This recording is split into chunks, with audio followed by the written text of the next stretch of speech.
Long term solvency રેશિયોમાં પહેલું આવે છે ડેપ્ટ ટુ ઇક્વિટી રેશિયો.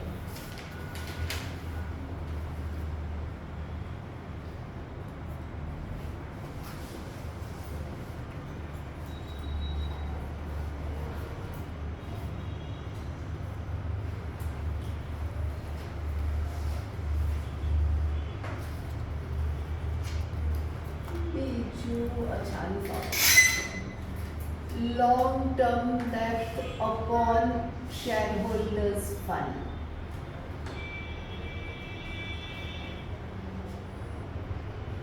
Second છે total asset to debt ratio. आणि formula total asset upon long term debt.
Profit before interest and tax.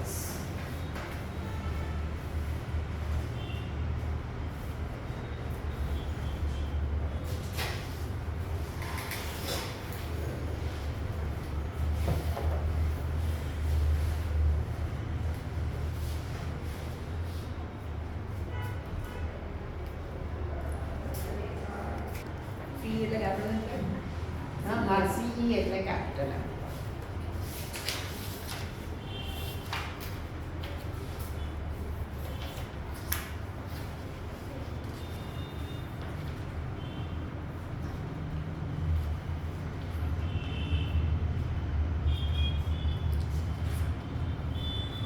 Page 4.27. Equity is shareholders fund and it includes share capital and reserves and surplus. બરાબર. હવે equity પેલું તો shareholders fund. હવે તમે તમારા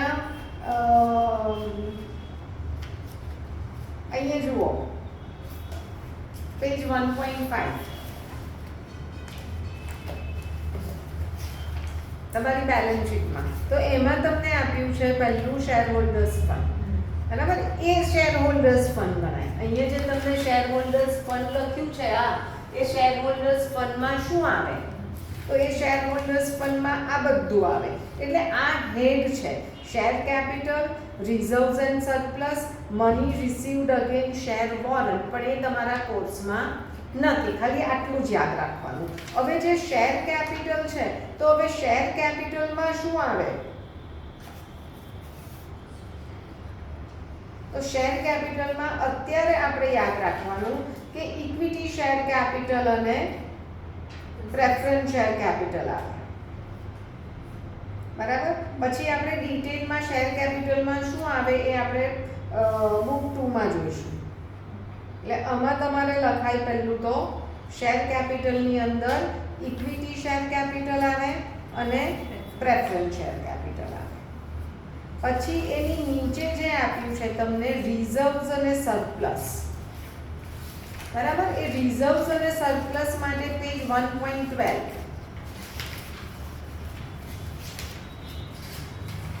કે એમાં કયા કયા રિઝર્વ્સ આવે છે. capital reserve, capital redemption reserve, securities premium, debenture redemption reserve, devaluation, share options outstanding, other reserves, surplus that is balance in statement of profit and loss. આટલા બધા રિઝર્વ્સ અને સરપ્લસમાં આવે. એટલે અહીંયા જે તમારા શેર હોલ્ડર્સ ફંડ એટલે અહીંયા તમારી શેર કેપિટલ પ્લસ રિઝર્વ્સ અને સરપ્લસ આપ્યું છે. તો એમાં શેર કેપિટલ એટલે ઇક્વિટી, પ્રેફરન્સ અને રિઝર્વ્સ અને સરપ્લસ એ હેડ છે. એ હેડની અંદર આ બધા રિઝર્વ્સ આવે છે. Profit and statement of profit and loss પણ તમારું રિઝર્વ્સ અને સરપ્લસના હેડની અંદર આવે છે. બરાબર? હવે નીચે જે તમને બીજી ફોર્મ્યુલા આપે છે એ લોકો, એ બીજી ફોર્મ્યુલા એટલે શું છે? આ તમે શેર હોલ્ડર્સ ફંડ લખ્યા, આ નોન કરન્ટ લાયબિલિટી, આ કરન્ટ લાયબિલિટી, આ નોન કરન્ટ અસેટ, આ કરન્ટ અસેટ અને આ નીચે ટોટલ અસેટ એ આપણને ખબર છે. હા, એટલે હવે તમારે બીજી ફોર્મ્યુલા યાદ નથી રાખવાની. એ જે એને નીચે એ લોકોએ ઓરમાં લખી છે ને, એ we don't have need to remember, we don't need to memorise. તમને તકલીફ પડે તો તમે શું કરો? આ બધું મૂકી દો, આના પરથી તમે તમારી ફોર્મ્યુલા ડિરાઈવ કરી શકાય. આ બંને મળીને શું કહે છે? Total that's. તો તમે એવું લખી શકો, total asset minus total that's is equal to share holders fund. તમે એવું પણ લખી શકો કે ટોટલ અસેટ એટલે અહીંયા શું કહેવાય? Non current asset plus current asset. Total debt એટલે minus non current liabilities minus current liabilities, આવું લખી શકો. હવે current asset minus current liability એટલે તો non current asset minus plus working capital minus non current liability. બહુ બધી formula બનશે, પણ આ બધી ફોર્મ્યુલા મને પણ યાદ નથી કે હું પણ યાદ નથી રાખતી. કેમ? There is no need. આપણે જે પણ આપ્યું હોય આપણે અહીંયા મૂકી દો, એના પરથી ફોર્મ્યુલા લખી દો. હા, ખાલી આ યાદ રાખવાની શું કે આની અંદર શું આવે? સબહેડ કયા છે? શેર કેપિટલ અને રિઝર્વ્સ અને સરપ્લસ. તો શેર કેપિટલની અંદર ઇક્વિટી, પ્રેફરન્સ અને રિઝર્વ્સની અંદર બહુ બધા રિઝર્વ્સ છે. બરાબર?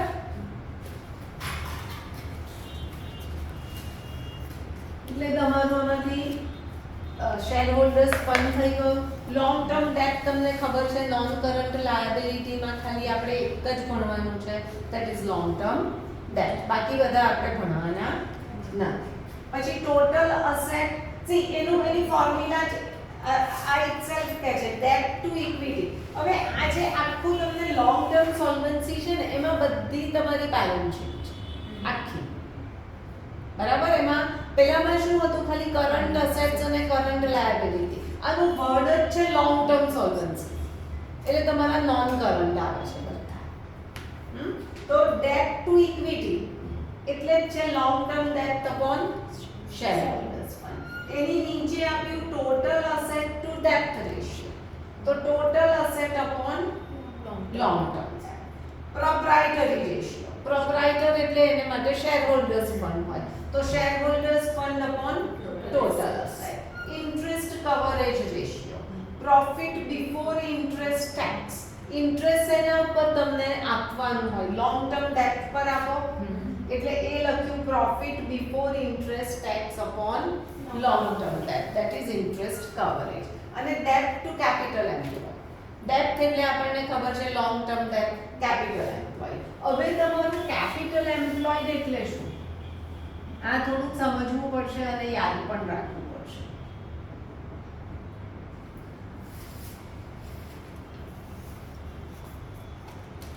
હું એ લોંગ ટર્મ ડેટ જ લખીશ, નોન કરન્ટ લાયબિલિટી નથી લખતી, કારણ કે આપણા કોર્સમાં લોંગ ટર્મ ડેટ તક છે. હવે તમારું કેપિટલ એમ્પ્લોયડ એટલે આ બે મેઇન. તમારું કેપિટલ એમ્પ્લોયડ ફર્મમાં કેટલું કેપિટલ ઇન્વેસ્ટ કર્યું છે?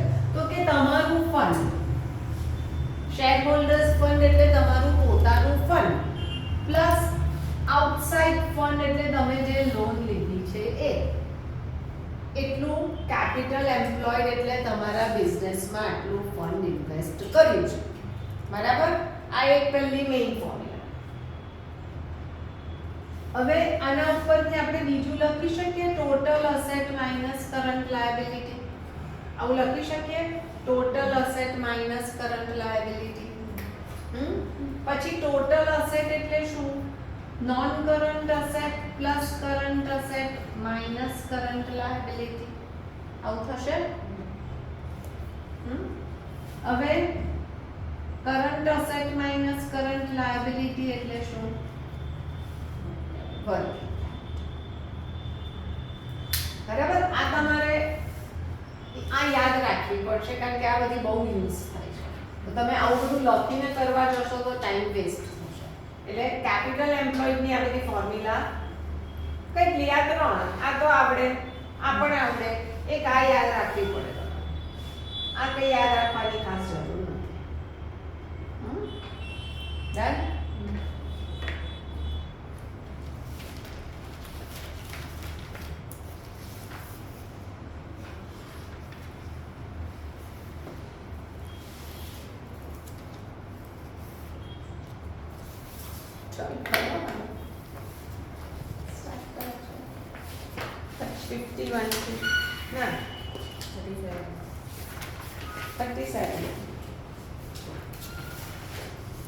એવું કરું, હું ડિસ્કસ કરી જાઉં પછી તમે કરો. પહેલામાં તમને ટોટલ અસેટ આપ્યા, હા, ટોટલ ડેટ્સ આપ્યા. આપણે ડેટ ટુ ઇક્વિટી એટલે શું જોઈએ? લોંગ ટર્મ ડેટ અને શેર હોલ્ડર્સ ફંડ જોઈએ. બરાબર. તો ટોટલ અસેટ અને ટોટલ ડેટ, ટોટલ અસેટ માંથી ટોટલ ડેટ એટલે માઈનસ કરો તો શું મળી જાય? શેર હોલ્ડર્સ ફંડ મળી જાય. તમારું ટોટલ ડેટ એટલે આ બે એટલે ટોટલ ડેટ. તો total asset minus total debt એટલે તમને શેર હોલ્ડર્સ ફંડ મળે.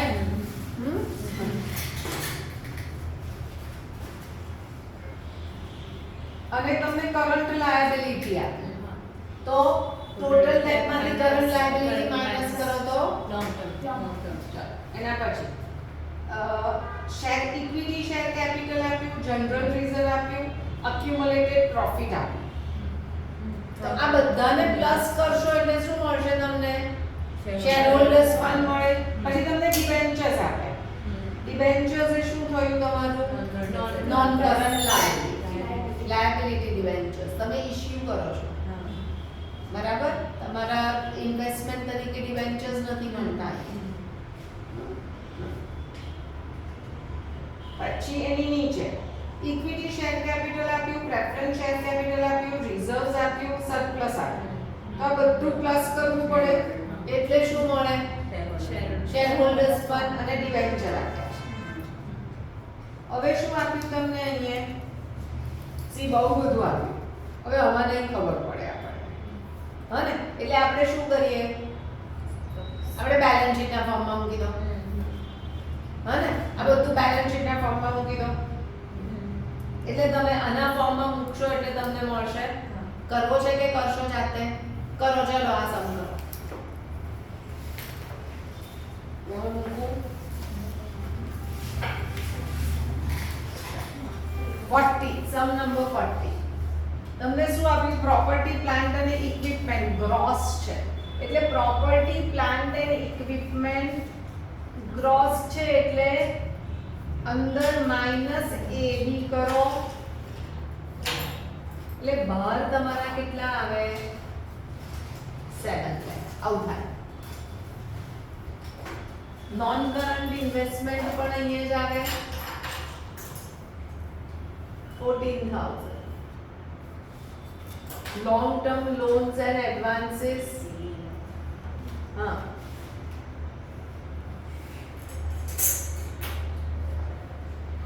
current assets,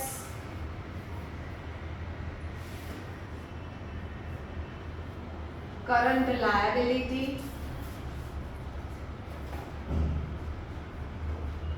અને લોંગ ટર્મ ડેપ્ટમાં બે વસ્તુ આવે. શું આવ્યું? લોંગ ટર્મ બોરોઇંગ્સ અને લોંગ ટર્મ પ્રોવિઝન્સ 420 અને 140. આવું કર્યું? હવે આ બંનેનું ટોટલ એટલે તો તમારું લોંગ ટર્મ ડેટ થયું. આપણને શું જોઈએ? Share holders fund. તો શેર હોલ્ડર્સ ફંડ એટલે શું આવ્યું? આ બધું મળી ગયું તમને ટોટલ અસેટ. કેટલા થઈ ટોટલ અસેટ? 11/2. માઈનસ શું કર્યું આપણે? Total asset minus current liability છે ને formula. Total asset minus current liability એટલે શું મળે આપણને? અચ્છા એ capital total asset minus total debt આ બધું માઈનસ કરી દો એટલે તમને શેર હોલ્ડર્સ ફંડ મળી ગયું. અહીંયા મૂકી દો 11. એમાંથી આ બધું માઈનસ કરો એટલે શેર હોલ્ડર્સ ફંડ મળી જાય. એટલે આટલું બધું આપ્યું હોય ત્યારે શું કરવાનું? બેલેન્સ શીટના ફોર્મમાં લખી દો એટલે તરત જ તમને આઈડિયા આવી જશે કે કેવી રીતે થાય. ચાલો પછી તને સમજણ પડે છે સિયા? કેમ થોડી થોડી? તમને ટોટલ ડેટ્સ આપ્યા એમાંથી કરંટ લાયબિલિટી માઈનસ કરો એટલે શું મળે? ના કરંટ લાયબિલિટી સોરી હા ये લોંગ ટર્મ ડેટ મળે. અને તમને શું આપી દીધું? કેપિટલ એમ્પ્લોયડ આપ્યું. તો કેપિટલ એમ્પ્લોયડ એટલે share holders fund plus long term date. તો તમને શેર હોલ્ડર્સ ફંડ મળી ગયું. પછી પણ એવું જ છે. પછી પણ એવું જ છે. ચાલો આ કરું 44 કરું. કરંટ રેશિયો ને એવું બધું આપ્યું છે.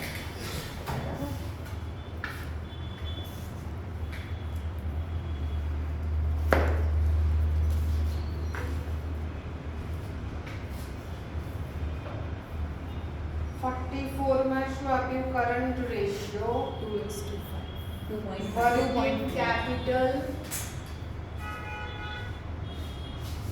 અને ટોટલ અસેટ અને ટોટલ ડેટ. આટલું બધું આપી દીધું છે. Total date 2,80,000. ચાલો હવે તમારે શું જોઈએ? પહેલા તો ફોર્મ્યુલા લખી દેવાનું જે પૂછ્યું છે એને. શું જોઈએ તમને? Long term debt upon share holders fund જોઈએ. હવે મને પણ ખબર નથી કેવી રીતે સમ થશે. શું કરવાનું? જે આપ્યું છે તો એની ફોર્મ્યુલા લખો. Current ratio is equal two current asset upon current liability. ચલો કરંટ કેટલો? 2.5 is equal two current asset upon current liability. Therefore 2.5 current liability is equal two current asset. આવી ગયું આટલું. હવે બીજું શું આપ્યું તમને? આવું તમે કરી ગયા કરંટ રેશિયોમાં.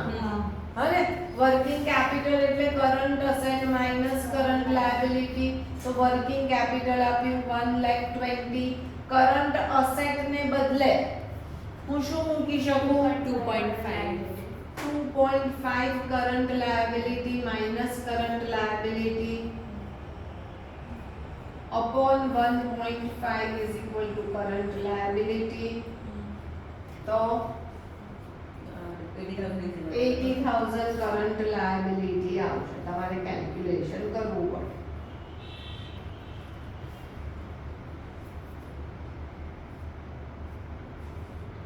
હવે આપણે કરતા total asset minus total debt is equal to share holders fund અને total debt minus current liability is equal to long term date.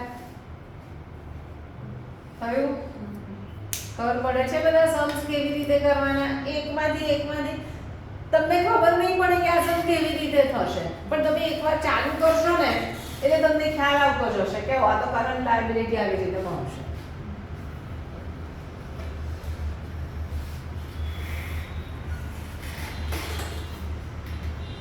તો 44 45 પણ અચ્છા 45 પણ એવી જ રીતે આવશે.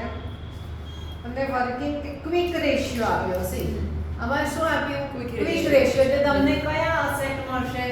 Liquid asset. તો લિક્વિડ અસેટ પ્લસ ઇન્વેન્ટરી એટલે કરંટ અસેટ. પછી તો થઈ ગયું. પછી ઇન્ક્રીઝ ડિક્રીઝ પછી કરીશું આપણે. ચલો 48 કરીએ.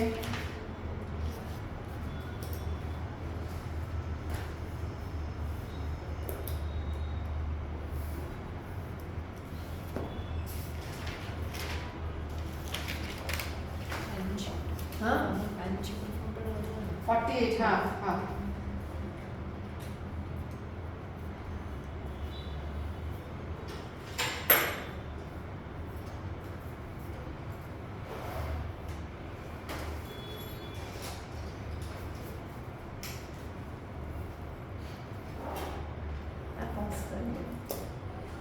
આવીએ છે આપણે ટોટલ અસેટ ટુ ડેપ્થ રેશિયો.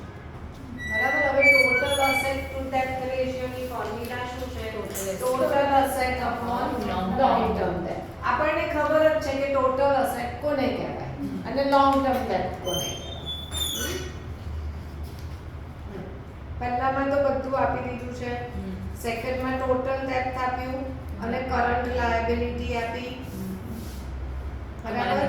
તો એટલે લોંગ ટર્મ ડેપ્થ આવી જાય. હવે તમને લોંગ ટર્મ ડેપ્થ આપ્યા અને કેપિટલ એમ્પ્લોયડ આપ્યું. અને તમને ત્રણ વસ્તુ આપી, કરંટ લાયબિલિટી અને કેપિટલ એમ્પ્લોયડ.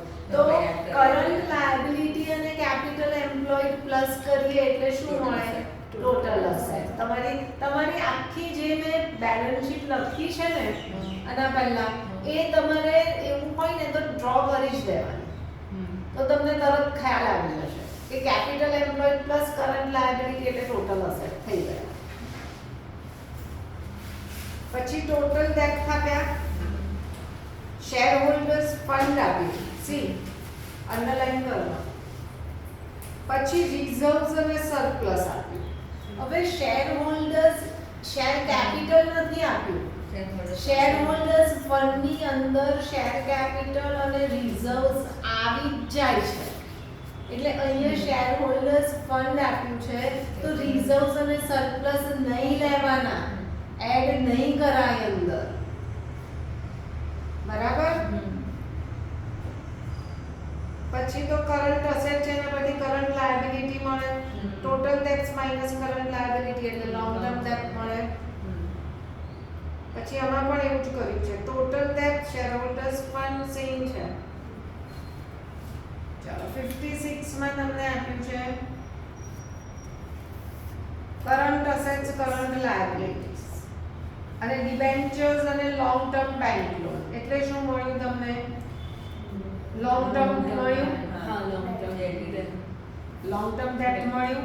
હવે ટોટલ અસેટ જોઈએ તમને તો પ્લસ, હા બધું પ્લસ કરો.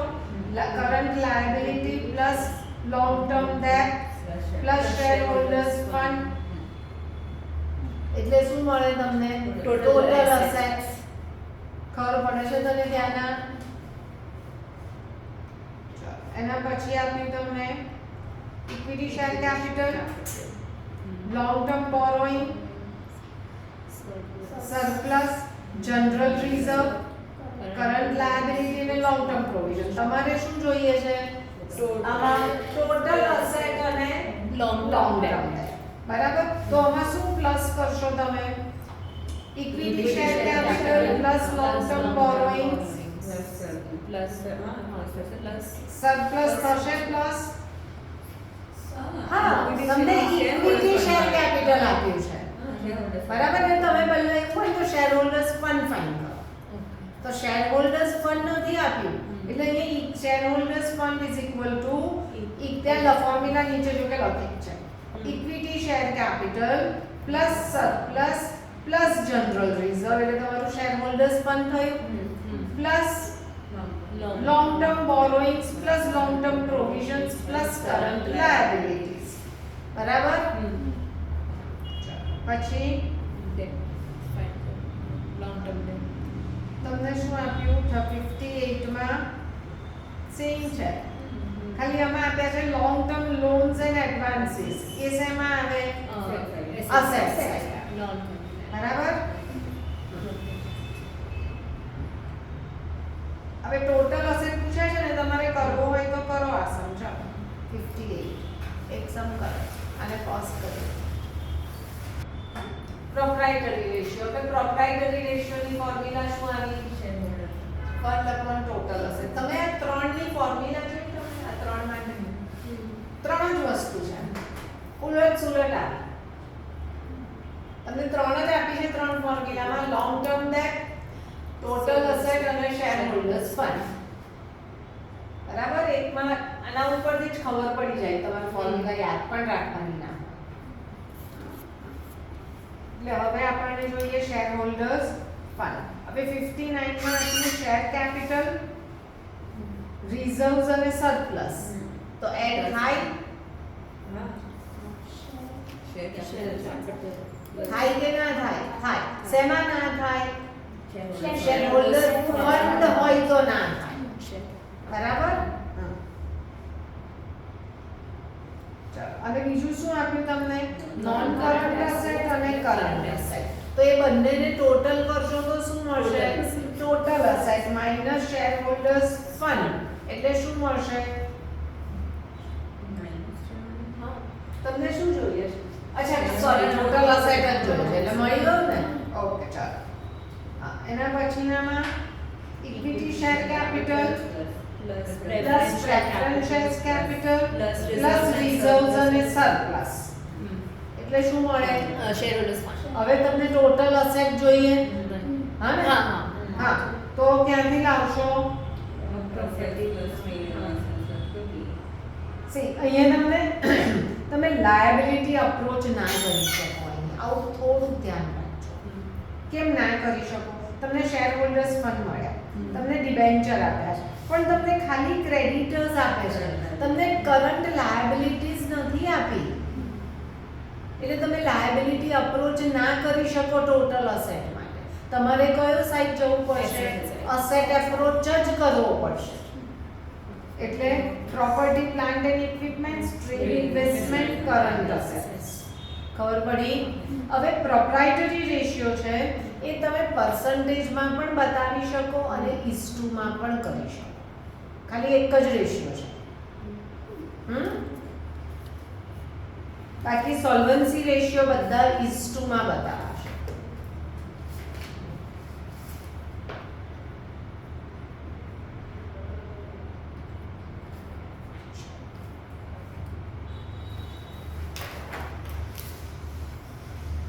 આમાં પણ એવું જ છે, સેમ જ છે, પણ અહીંયા ક્રેડિટર્સ ને બદલે ટ્રેડ પેયેબલ્સ આપ્યા છે તમને. ટોટલ અસેટ આપી દીધા છે 750. આ તો ઈઝી થઈ ગયું. 62. ચલો આ કરીએ આપણે.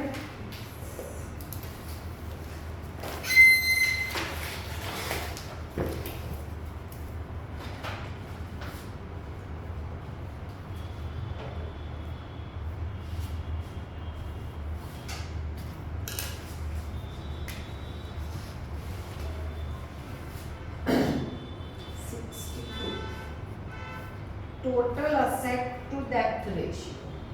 Total asset to debt ratio કેટલું છે?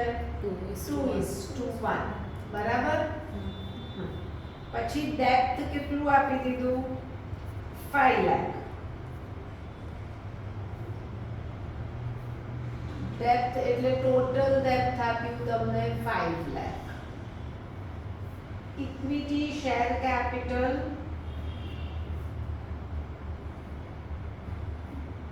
is 0.5 times of that. એટલે 0.5 into 5 lakh એટલે ઇક્વિટી શેર કેપિટલ કેટલું આવ્યું? 2,50,000. હવે preference share capital is 25% of equity share capital. એટલે 25 into 2,50,000 upon 100 preference share capital કેટલું આવ્યું? Net profit before tax. Profit before tax is 10 lakh. અને tax rate is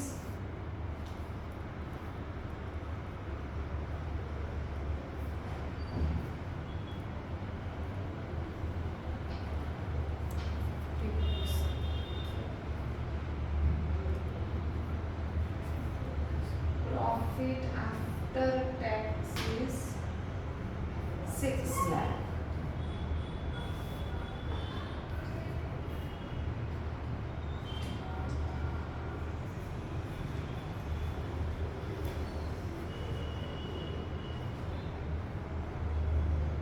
અને આ ત્રીસ એટલે shareholders fund. Shareholders fund. ના એ તો આ બંનેને એડ કરો. Shareholders fund is equal to equity share capital plus preference share capital is equal to plus profit after tax plus 625 plus 6 lakh.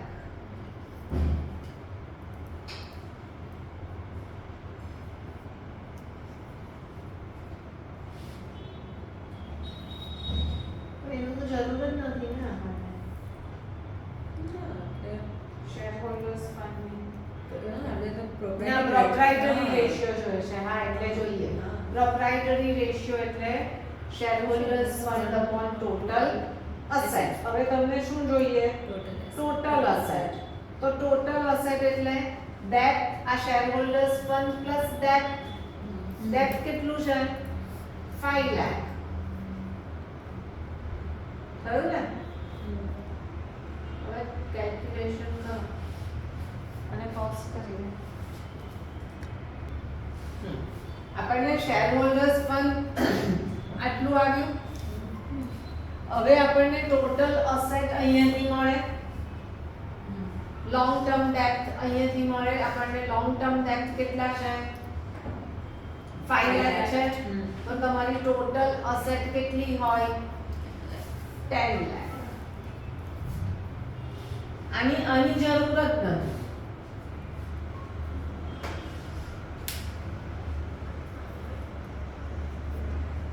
પ્રોફિટની આપણને જરૂર જ નથી. જો કે અહીંયા પ્લસ કર્યું ને શેરહોલ્ડર્સ ફંડમાં.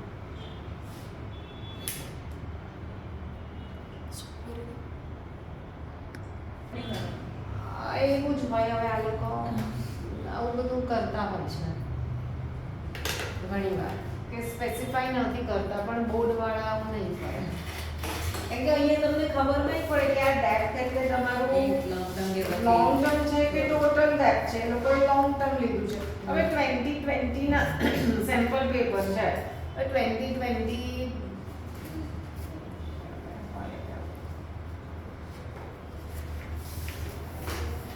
ફાઇલ કરીએ સમ. એમાં જાતે કરવો છે? કરાવો. આને ચાલુ છે કે પોઝ છે? જાતે કરવો છે કે કરાવો? કરો છો ને તો પોઝ કરો. હોમવર્કમાં 65 સુધી ઇલસ્ટ્રેશન્સ ક્યાંથી? 42 42 થી 65 સુધી એમાંથી ઇન્ક્રીઝ ડિક્રીઝ નહીં કરવાના.